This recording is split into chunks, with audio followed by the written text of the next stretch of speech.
আমি ছেঁড়া জামা পরতেই পারি, জামার ভেতরে গেঞ্জি ছেঁড়া থাকতেই পারে, কিন্তু যখন অতিথি আসবে সেটাকে আমরা বোতামটা লাগিয়ে দেবো।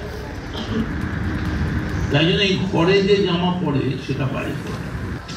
আমি লক্ষ্য করছিলাম যখন নান্টুদা বলতে শুরু করেছে অনেকেই বেরিয়েছে। আমি সঙ্গে বলবো এরপর একটা মিটিং ডাকতে, যদি কোনো সংবাদ মাধ্যম থাকেন আপনারা নিতে পারেন,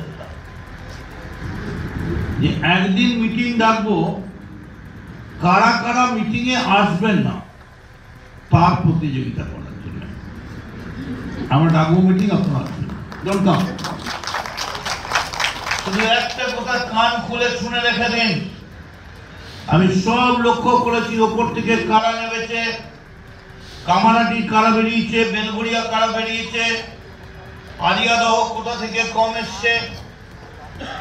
শুধু 24 ঘন্টার জন্য 24 ঘন্টার জন্য মমতা বন্দ্যোপাধ্যায় যদি ঘোষণা করে দেন যে আমি আমার কামারহাটির টিএমসিটা বন্ধ করে দিলাম, কামারহাটিতে টিএমসি নেই, বাড়িতে থাকতে পারবেন না, টিএমসি নেতাদের পায়ের তলায় গিয়ে। কি ভাবছেন আপনারা নিজেদের? হরিদাস পাল কি ভাবছেন নিজেদের? আমরা জানি না ঘরের কথা কে কত।